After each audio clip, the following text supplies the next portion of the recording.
राम राम मंडळी, कलम 302 व्लॉग या आपल्या मराठी चॅनलमध्ये आपलं स्वागत आहे.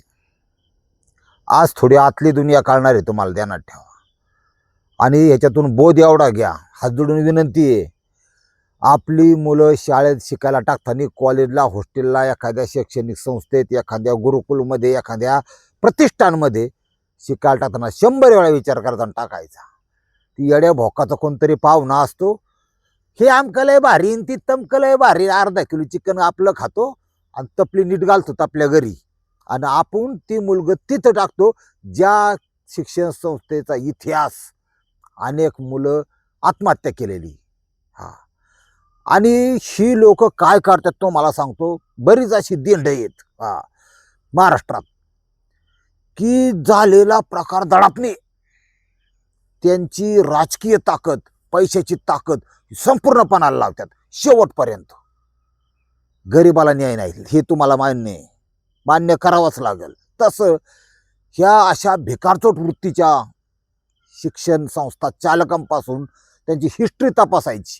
या संस्थेची कुठं न्यूज आली का, ह्या संस्थेच्या संचालक असतील, प्राचार्य असतील, संस्था चालक, संस्था संस्थापक यांच्यावर कुठल्या प्रकारचे गुन्हे का हे चेक करायचं. पैसा आपला आहे, पोरग आपलं आहे, मुलगी आपली नाही, तर काय होईल सांगता येत नाही. आणि शेवट ठाणा बॉम्ब बनल्याशिवाय तुमच्याकडे पर्याय उपलब्ध राहणार नाही, ध्यानात ठेवा. विषय काय आहे तुम्हाला इसकटून सांगितल्याशिवाय कळायचं नाही. विषय गंभीर आहे, आपण खंबीर आहे, लक्षात घ्या. आणि चाल लाईफमध्ये माझ्या बाबतीत असं काय झालं नाही, तुम्हाला खरं सांगतो. ती काय देवाला काळजी असेल काय, तुम्हाला सांगतो. चंबलच्या खोऱ्यात गेला असतो, 10-5 जणांची टीम केली असती, ही टिपून मारली असती, तुम्ही चौकात अडकवली असती मुंडकी त्यांची. पण मला कोण आयुष्यात नडलंच नाही कधी. आपण लय गरम डोक्याचा माणूस, तुम्हाला खरं सांगतो. कवा तरी मारणार नाही, अख्खं आयुष्य असं जगून बसलोय. आता काय करायचं. आपल्याला कुणीच आडवी मारत नाही लाईफमध्ये, ध्यानात ठेवा. ही घटनेपासून एवढा बोध घ्या की बाबा, कोणाच्या ऐकण्यावर, कोणाच्या सांगण्यावर पूर्ण स्टडी केल्याशिवाय अजिबात बिगर चुंबडीचं डोकं द्यायचं नाही. पोरं 10वी 12वी 8वी इथपर्यंत शिक्षण गावाकडे उपलब्ध असतं. सकाळी सोडलेलं लेकरू संध्याकाळी घरी येते, थोडंफार मदत करते कामात, शेणकूर करते, पाणी पाजते, त्याला जेवायला आईच्या हातचं मिळते. पण 12वी नंतर नाईलाजाने शिक्षणाची व्यवस्था नसल्यामुळं कुठल्या तरी हॉस्टेलला टाक, कुठल्या तरी कॉलेजला ॲडमिशन घे, असंच करावंच लागतं. हे ॲडमिशन घेताना त्या शिक्षण संस्थेची संपूर्ण हिस्ट्री तपासली पाहिजे, ही डोक्यात घ्या. महाराष्ट्रात सुद्धा अशा प्रकारचे अनेक गुरुकुल, प्रतिष्ठान, अमकं तमकं, ह्यांची मूडच तुम्हाला सांगतो काय असते. आता माणूस म्हणलं की चांगले आहेत, वाईट आहेत, पण वाईटातले वाईट काय करतात माहिती आहे का तुम्हाला. पैशावली तर असतात, सरकार दरबारी नेते मंडळीच्या त्यांचं वजन असतं मंत्र्यापर्यंत, मंत्रालयापर्यंत. त्यांनी जर ठरवलं की अति करायचं किंवा काहीतरी वाईट करायचं, तर ती दडापलं जातं. हे दुःखाचं गोष्ट आहे, न्याय मिळत नाही असा विषय. ह्या वाईटामध्ये काही जण असे वासनान सुद्धा असतात, किंवा म्हणजे गड्याने पुरुषांनी कसं म्हणलं पाहिजे, सोन्याची कांडी बा कुठं कशी घालावं, ह्याला म्हणतात अनैसर्गिक अत्याचार. काय केस आहे तुम्हाला सांगतो. आणि मुलं, अल्पवयीन मुलं शिवाय कुठं घालावा काय घालावा. यांनी काय केलं पाहिजे तुम्हाला सांगतो. एक अर्धा लिटर गोड त्याला असं कडक उकळायचं, तेल लय वाजतं बरं का, कडक उकळायचं आणि त्याच्यात चुंगी घालायची. काय फरक पडतो का. अशी नालायक लोक या जगात आहेत, त्याच्यामुळं आपल्याला सावध राहणं गरजेचं आहे. कमीत कमी आपण जिथं झलामलं ह्या महाराष्ट्रात, इतकं काय म्हणजे देव अवतारी पुरुष जन्माला आल्यात. त्या ठिकाणी जर अशा अवलादी अशा वळवळ करत असतील, मालबिल कच्चून असतो यांच्याकडं, आपलाच गोळ्या केलेला असतो. काही 2 नंबरवाले, काही लय पैसा झाला की मग राजकारणात उभं राहायचं, वाटायचे काच काटून, जमला तर जमला, आला तर आला निवडून, नाही आला तर लोकांत लुटायचं चालूच आहे, आणि आला तर 4 पटी मिळणार आहे. राजकारण आहे, चलू द्या. 11 ऑगस्ट 2013 या दिवशी एक शिक्षण संस्था आहे, हा नाव बिवले वारे ठेवतात सगळी देवाची, ज्ञानेश्वर महाराज, पसायदान, काय सांगू तुम्हाला, असं दाखवतात की जस काय भाऊ ही स्वर्गच आहे. माझा पोरगा इथं जाऊ टाकला की IAS IPS होणार आहे, माझी पोरगी मोठी MBBS डॉक्टर होणार आहे, MD होणार आहे, हॉस्पिटल होणार आहे, लय लय कोट्याने पैसा कमावणार आहे. ही लोकांची मानसिकता आहे. आता अशी तर यांची नावं दाखवायचं, काही दात असे बाहेर, काही आत यांची. आणि मग ती ही जी तारीख सांगितली तुम्हाला 11 ऑगस्ट 2013 या दिवशी एक शिक्षण संस्था आहे. आणि अशी शिक्षण संस्था आहे की त्याच्यात अख्ख्या राज्यातल्या प्रत्येक जिल्ह्यातली मुलं आहेत. बोला, काही हजार. आमच्या गावातली सुद्धा टाकली होती काही तिथे. त्या शिक्षण संस्थेमध्ये ह्या तारखेला एका मुलाला भेटायला एक माणूस गेला. असं नातेवाईक कोणत्याचा. त्या माणसाचं नाव आहे चंद्रकांत बारणे. हा गेला आतमध्ये. आता किती वेळ त्याला भेटून द्यायचं, बोलून द्यायचं, कुठल्या स्पेसमध्ये बोलून द्यायचं, काय हे सगळं संस्थेच्या गेटमध्ये आतला विषय आहे ना. मग यांनी सरळ वागाय नको का स्वतः, अजिबात. ज्याला भेटायला गेला हे चंद्रकांत बारणे त्याचा मित्र होता. आणि ही मुलं सगळी अगदी 8, 10, 12 वर्षापासून ते 20 वर्षापर्यंतची, 22 वर्षापर्यंतची, असं मुलं मुली दोन्ही. ज्याला भेटायला गेला त्याचा जो मित्र आहे त्याला त्यांनी कपडे काढायला लावून त्याच्यावर अनैसर्गिक अशा प्रकारचा अत्याचार केला. ती पोरग बिदरून गेलं आणि हा आरोपी निघून गेला. मग 2-4 दिवस झालं, तशी तर काही सोडित नाहीत. त्याला सुट्टी होती, मला गावाला जायची.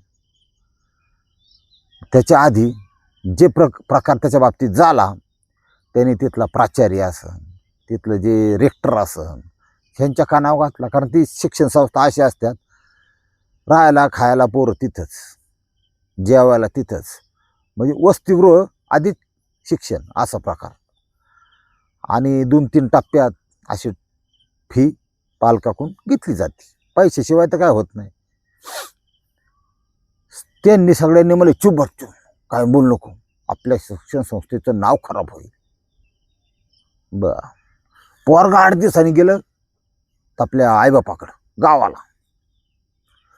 त्यांनी वडिलांना आईला असं सांगितलं की आज झालं. कारण त्याला ती वेदना होत असते आणि किंवा जखम असन किंवा काय असन विषय. मग सगळी काही दिमागला सगळी सारखी नसतात.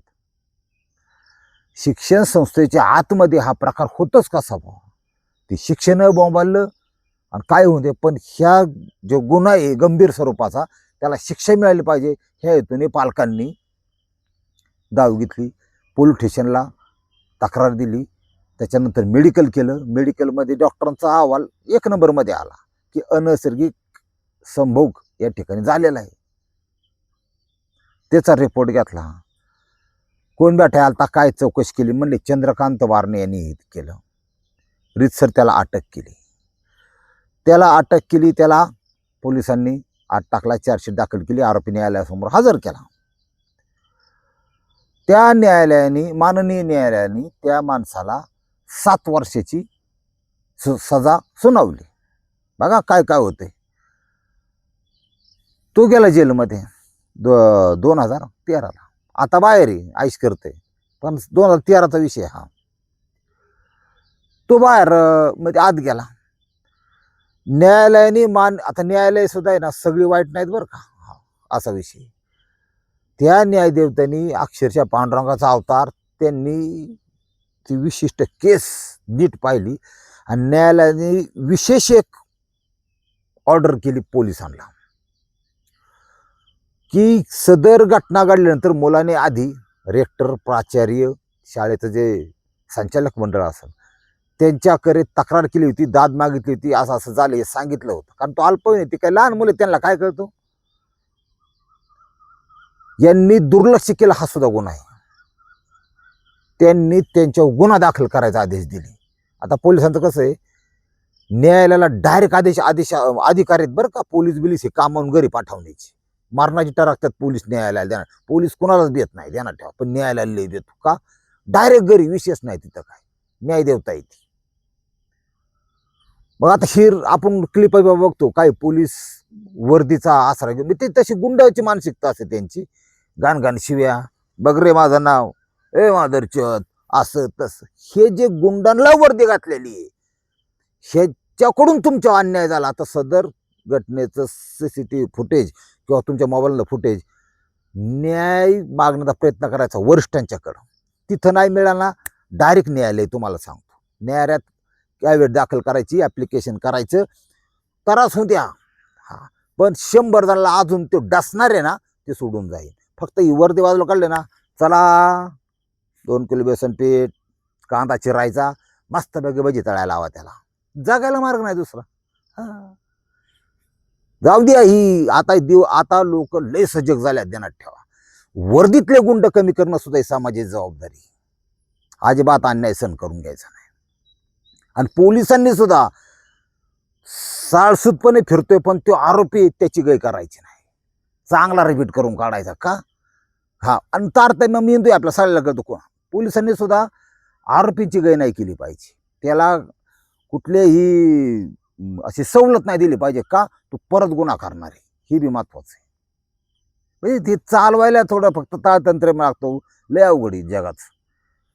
ह्याच्या घटनेमध्ये पोलिसांनी न्यायालयाचा आदेश मानला की पाटकुनी सदर आरोपींच्या गुन्हा दाखल केला. न्यायालयाचा आदेश असतो तो. नेहमीप्रमाणे झाला तारीख पे तारीखचा खेळ चालू.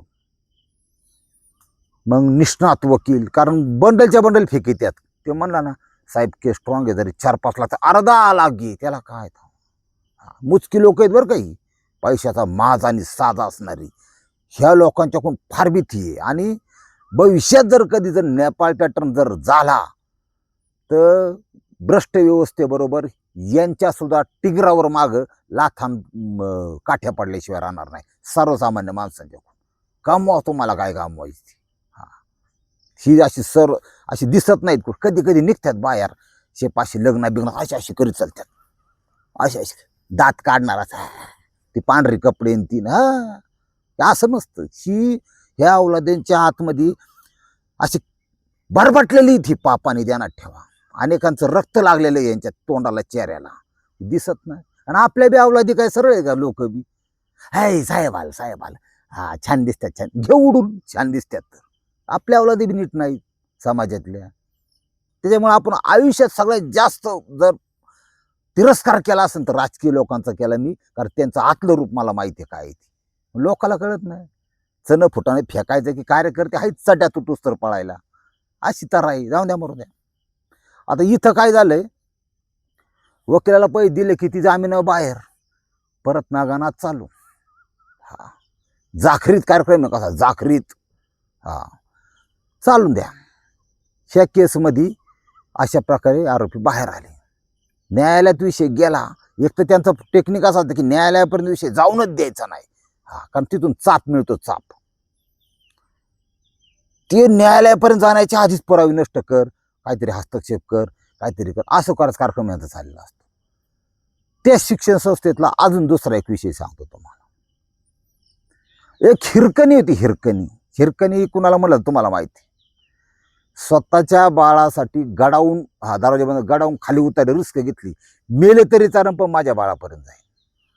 2 मुली. दुर्दैवाने आता प्रत्येकाचं सटवी नशीब जाते ना, प्रत्येकाच्या नशिबात काय लिहिते सांगता येत नाही. काही काहींचं आयुष्य खरंच लय अवघड आहे, पण त्याच्यावर ते मात करून पुढे चालतात. स्वतःचं दुःख असं ठेवून. आता आपली ट्रिप गेली ते बागलामुखीला. एक जण साईटला का होईना पण रडलं राव माझ्यासमोर, एक व्यक्ती. त्याचं दुःख जाणून घेतलं तर भयानक फार. मी विचार केला, हा माणूस एवढा ट्रेस घेऊन जिवंत कसा राहू शकतो, हा स्वतःला त्याने संपवलं कसं नाही. समाजाची नजर ही लय भयंकर. त्याच्या बायकोची अश्लील क्लिप अख्ख्या महाराष्ट्रभर प्रकरण गाजलं होतं. जुना विषय होता, अश्लील क्लिप डायरेक्ट त्याची स्वतःची बायको. लय अवघड.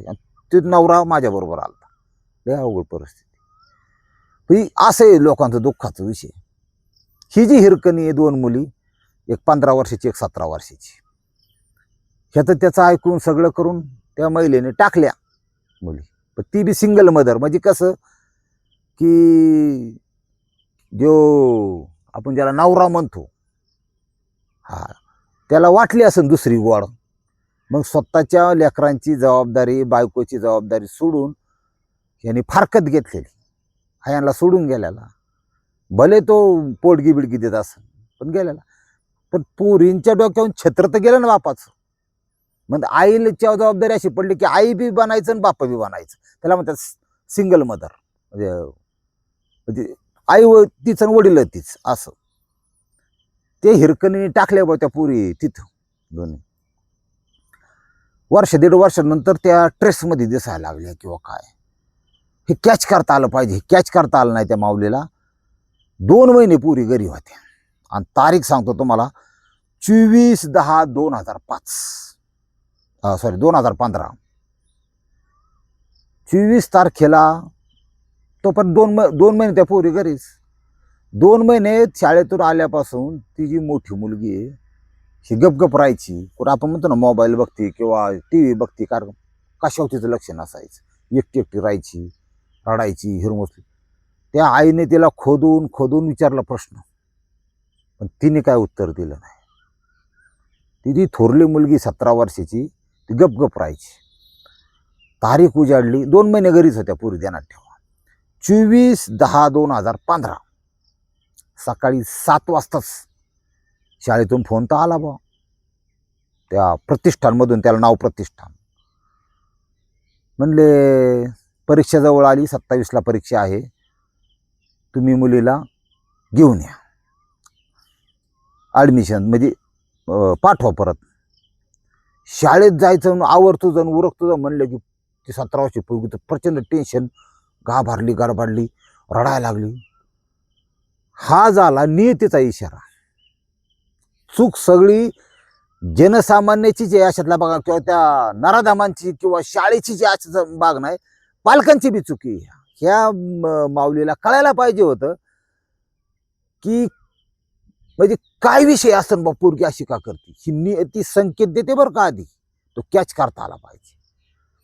पण काम 4 पैसे कमावणे असलेलं ही, ह्याच्यात माणूस बराच वेळा इतका तल्लीन होऊन जातो की ती क्लिक त्या माणसाला होऊ शकत नाही. पोरगी अशी का करते.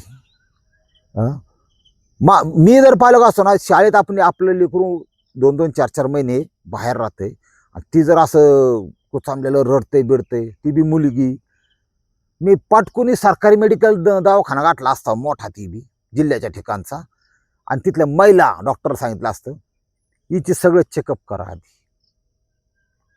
हिचं सगळं, ही अशाशी बोलते, हिचा काय विषय मला समजला पाहिजे. मी पालक आहे म्हणून. त्यांनी का काही वेगळ्या प्रकारचा रिपोर्ट दिला असता, त्याच्यावर मी दाद मागितली असती, केस ठोकली असती, काही करता आलं असतं. तर त्या महिलेचा अनुभव तुम्हाला सांगतो. आणि म्हणले 27ला परीक्षा आहे, 24ला बोलावलं असन बा.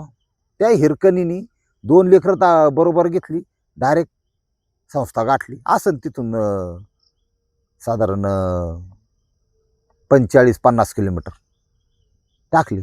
आत गेल्या गेल्या आता 15 वर्षाची एक मुलगी आणि 17 वर्षाची एक. संबंधित व्यवस्थापक म्हणले नाही नाही, 15 वर्षाची मुलगीचा पेपर 27ला आहे, तिला खोड्या करते, तिला त्रास देते बाकीच्या मुलींना, तिला घेऊन जा, तिला काय आज आम्ही ॲडमिशन देऊ शकत नाही. 17 वर्षी तिला आम्ही फक्त आत घेतो.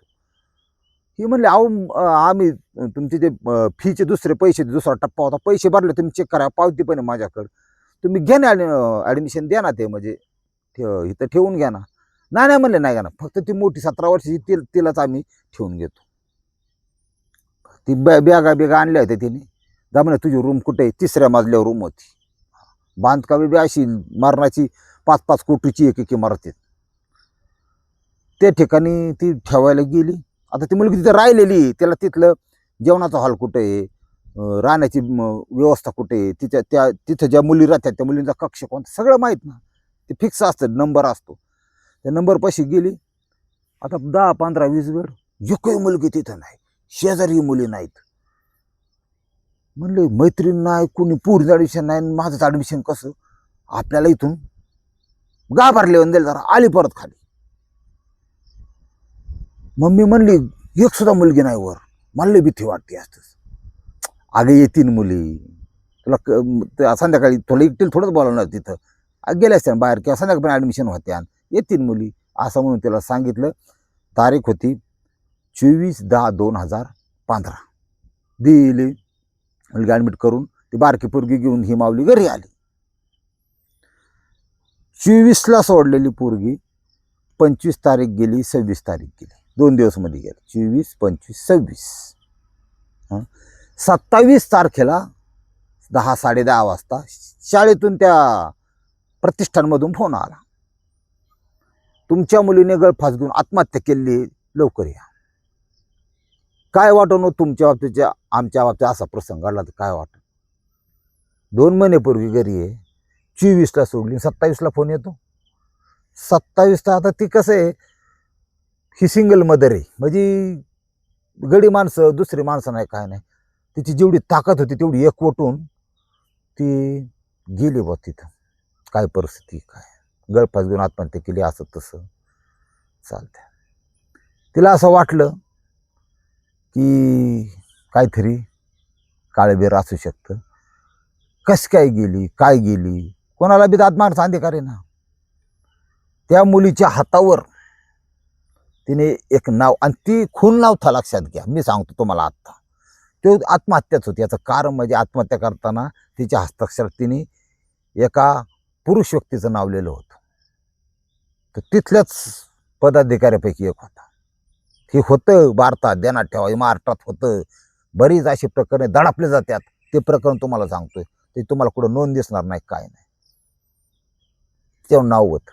ते महिलेकडे अजून त्याचे फोटो सुद्धा आहेत आईकडं, त्या हाताचे, ते नावाचे. ते झालं. पीएमचा रिपोर्ट ह्यांनी सांगितलं आम्हाला, व्हिसेरा बिसेरा, पीएमचा रिपोर्ट परफेक्ट पाहिजे. व्हिसेरा म्हणजे पोटात अन्नात काय घातलंय का काय. पोलिसांनी त्यांचं काम केलं परफेक्टपणे. ती महिलांचा पाठपुरावा होता. आता विषय काय झाला, पीएमच्या रिपोर्टला तिथे व्हिसेराचा रिपोर्टच नाही.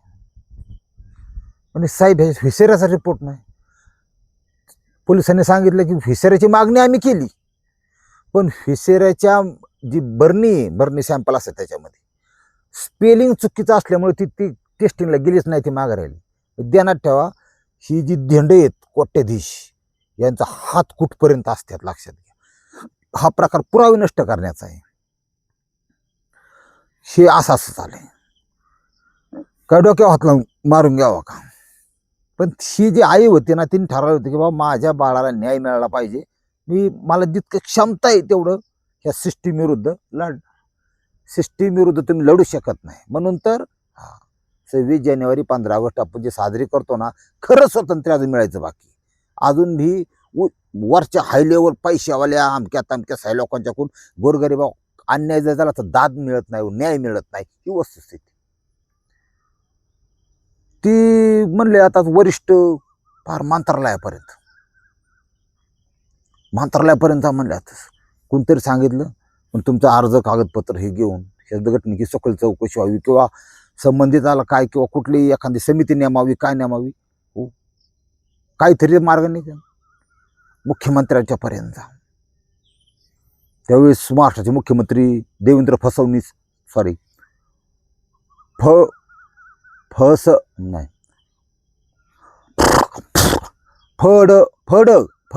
होते. ती शब्द जरा अडकाच्यात वय झाल्यामुळं तिथं गेले. तर त्यांनी बसून ठेवलं 7 तास विषय समजून घेतला खालच्या लोकांनी. आमच्या त्यांनी म्हणले सध्या नागपूरचं अधिवेशन चालू आहे, त्यामुळे देवेंद्र फडणवीस नागपूरच्या अधिवेशनाला तिकडे गेलेले आहेत. तुम्हाला त्यांना भेटायचं असेल तुम्ही नागपूरला जा. पण मॅडम तुम्हाला एक सोपा मार्ग सांगतो, साहेबांच्यापर्यंत हा विषय पोहोचून, त्यांचे PA इथं आहेत, त्यांच्या PAला तुम्ही तक्रार देऊ शकता, ते त्यांच्यापर्यंत पोहोचवतील. 2015चा विषयावर आणि विषय मार्गी लागला. त्यांना ते योग्य वाटलं. आणि मंत्रालयातून काय घेतलं जाईल तुम्हाला एक 4-5 दिवस 8 दिवसाच्या आत आम्ही पत्ररूपाने कळवू, पोस्टल ॲड्रेस भेटेल, सगळं दिलं. 2015ला दिलेलं विषय 2026 अजून काय कुठलं पत्र नाही बरं का. गळ्याच्यान सांगतो, आईच्यान अजिबात नाही. मग असं असतं. असू द्या. ती महिलेला असं जाणवलं त्या हिरकणीला की आता इथं तर काही न्याय मिळायची शक्यता नाही बा. पण मीडियातून आवाज उठवा आपण. मीडियामध्ये गेलो. लोकशाहीचा चौथा स्तंभ मीडिया. मी त्या महिलेचा अनुभव सांगतो तुम्हाला, त्या हिरकणीचा. चौथा स्तंभ. जनसामान्य लोक पेपर वाचतात, हे वाचतात, कुठं न्यूज पाहतात. त्यांच्या हेल्पाटे बघा नाही असं आहे, माझ्या लेकराला न्याय नाही, मुलगी आत्महत्या केली. आणि सगळ्यात महत्त्वाचं म्हणजे त्या महिलेने काही पुरावे सुद्धा दिले, जिवंत पुरावे, हातावलेले नाव. त्यांचा जो बोर्ड होता फळाच्यात आपण शिकवतो तिथं एका व्यक्तीचं नाव सुद्धा लिहिलं होतं तिथल्या. आणि आय हेट यू असं लिहिलं होतं. आणि इमोजी काढला होता एक, आपण एक इमोजी पाठवतो, ते तसं रडणारं चेहरा. कारण लहान मुलांना एवढं नॉलेज नसतं काय ते, रडणारा चेहरा असा प्रकरण. म्हणजे असा ते जो कोणी आहे त्या असा कॉपच्यात घेऊन त्याच्या टिरी सडकावून, हाय का नाही पोलिसांचा विषय हा. त्यांना कुणीतरी सपोर्ट करा पाहिजे. पण हे गरीब कुटुंब होतं, लक्षात घ्या. हा, त्यामुळे म्हणतो गरीबाचं दुनिया नाही. ते मीडियाने बातमी केली, प्रकरण लावून धरलं. त्या महिलेला हिरकणला असा अनुभव आला. लावलं प्रकरण लावलं, मीडिया बातमी, कुठून काहीतरी सूत्र हल्ली कुणाला माहिती बा. असा लपका आहे ना, लपका नोटांचा मीडियाला सारखा, बातमी दुसऱ्या दिवशी बंद. लोकशाहीचा चौथा स्तंभ अंधेरा कायम राहील, ही वस्तुस्थिती.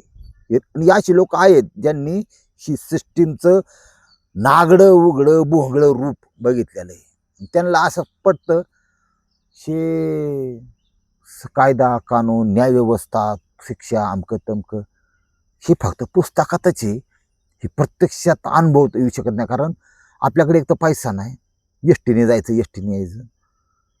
आणि ह्यांच्याकडून अमाप पैसा, कॉन्टॅक्ट्स वरपर्यंत.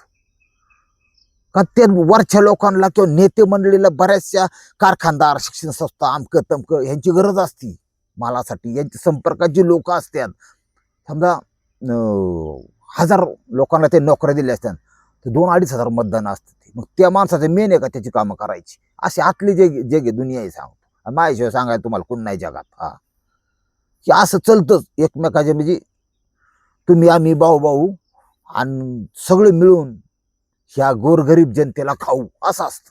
असं लक्षात घ्या. तर हे ते हात टेकलं त्या बाईचं. तिने विषय नाईलाजाने सोडून दिला. अशा भयंकर प्रकारच्या काम करणाऱ्या संस्था. आणि त्या मी या संस्थेबद्दल सांगितलं, दोन्ही केस एका संस्थेच्या आहेत. 5-50 पेक्षा जास्त, 25-30 तर नक्कीच. 25 वर्ष संस्था आहे. इतकी मुलांच्या हत्या, आत्महत्या, मुलींची आत्महत्या अशा झालेल्या संस्था आहेत. अशा संस्था महाराष्ट्रात जिथं आहेत त्यांची हिस्ट्री चेक करा. गुगल असतं, त्याच्यावर सगळे व्हिडिओ बघा जिथं अशा प्रकारच्या कार्यक्रम होतो. मला ते मी असतो ना, न्यायासाठी अजून एक गोष्ट करायला पाहिजे होती. सुप्रीम कोर्टात याचिका दाखल करायची आणि मागणी करायची की CBI मार्फत चौकशी झाली पाहिजे सगळी. तर अशी प्रकरणं एक्सपोज होतात. ध्यानात ठेवा. काही CBI पर्यंत या दणदांडक्यांची ओळख असेल का मग सांगा बरं. ध्यानात ठेवा. शेवटी नियतीने दखल घेतली कुठंतरी. आता 2026 चाललंय. ह्या संस्थेतल्या एका व्यक्तीने, पदस्थ व्यक्तीने डायरेक्ट सुसाईड केले. ध्यानात ठेवा. म्हणजे काळ बघा कसा असतो. हा, ही दोन्ही हात जर पापाने बरवडल्याने शिव हात जर धुतला तर ह्या हाताने ह्या हात धुवाच लागतोय. त्यामुळे माझा नियती विश्वास आहे, आईबागला मुख्य विश्वास आहे की बाबा ह्या गोरगरिबाचं, सर्वसामान्याचं दुःख कुठतरी हलकं झालं पाहिजे. नाही तर आपल्याला बऱ्याच वर्षाची परंपरा आहे, आपल्या बोकांडे बरेच असे लोक येऊन बसलेली आहेत. आपण फक्त गुलाम आहोत आणि ते सत्ताधीश असं म्हणायला हरकत नाही. की माणसाने आशा जगावं, आशा करू आपण. त्याचा आता एक महत्त्वाचं सांगतो, लय लांबलं राव, माफ करा. ते एक आता तामिळनाडूचा निकाल लागला काल. एक सिनेमातला नट, त्याच्या पाठीमाग अख्खा तामिळनाडूची जनता उभी राहिली. बघा आपल्या शेजारचं राज्य, आणि सगळे जुने नवे डोरे डारे, बापाला मतदान देन, पोराला देन, नातूला देन, नातीला देन, अशी यांना बाजूला सारून डायरेक्ट सत्ता दिली. मानावं लागेल राव. महाराष्ट्रात कधीही एक जणाला बहुमत मिळत नाही अजून. हाई हीच आहेत ना सगळी, ह्याच्यापैकी कुणाला तरी इकडं थोडी तिकडं थोडी. ही आपलं बी चूक आहेत बरं का, आणि हे बदलणार नाही. तुमचा DNA आहे ना महाराष्ट्राच्या जनतेचा, हा पुरा असा क्लिअर अनालिसिस पाठ करून टाकला आहे सगळ्या त्या नेत्यांनी. हा, आता मी म्हणतो साधा, मला बी लय आनंद होतो असं ऐकलं ना कधी कधी, की तुकाराम मुंडे माहिती का तुम्हाला, हा 25-30 वेळा बदली केली त्यांची आतापर्यंत. माणूस का कुठलंही टाका एक नंबर काम करणार आहे. 12 महिनेच भाऊ ह्या माणसाला मुख्यमंत्री केलं पाहिजे महाराष्ट्रात. आखी गाण साफ करणार. हा, नाथफळा पारदर्शकता काय असते, सिस्टीम काय असते. हा, आणि ठराविक विभाग आहेत, महसूल झालं, पोलीस डिपार्टमेंट झालं, ह्यांच्या जनले जे सापडतील का, जे हा डायरेक्ट वडाबाजी तळायला जाऊन द्या, थांबणार नाही. लय मोठी उलतापालत होईल. पण ते अशक्य आहे. मी आपलं फक्त स्वप्न बघतो बा असं तुकाराम मुंडे मुख्यमंत्री, आणि काय होईल बा. पोलीस अधिकारी सुद्धा काय काय इतके छान काम करतात, त्यांना दाबलं जातं फोनवर, काम करू नका. काय करणार पोलीस अधिकारी? त्यांनी एखादी कारवाई केली की फोन, असं चालतं आतून. काय आहे ती बरं. त्याच्यामुळं असं स्वप्न बघायला हरकत नाही. आपलं बी काय होतं, इलेक्शन लागन तुकाराम मुंडेसारखा माणूस मुख्यमंत्री बनणार. आहेत काही माणसं जी बदलू शकतात सिस्टीम, ध्यानात ठेवा. दुसरा माणूस तुम्हाला छत्रपती गादी, कोल्हापूरची गादी, छत्रपती आपले स्वतः मुख्यमंत्री बनू शकतात, हँडल करतात, आणि स्वतः अख्खा त्यांनी स्वतःचा पक्ष सगळे आमदार टाकावेत त्यांचे, असं मला वाटतं. गोरगरीब टाका, कुणी टाका, एज्युकेटेड टाका, होऊ शकतं काही. पण ते आपण फक्त स्वप्नच बघू शकतो, कारण हे महान राष्ट्र आहे, हा महाराष्ट्र आहे म्हणण्याच्या पूर्वी होता. आता अवघड परिस्थिती आहे. आपल्या राज्याला आपण वाचवायचं का हाय असंच वाऱ्यावर सोडायचं, आपण ठरवायचं. रामकृष्ण हरी माऊली.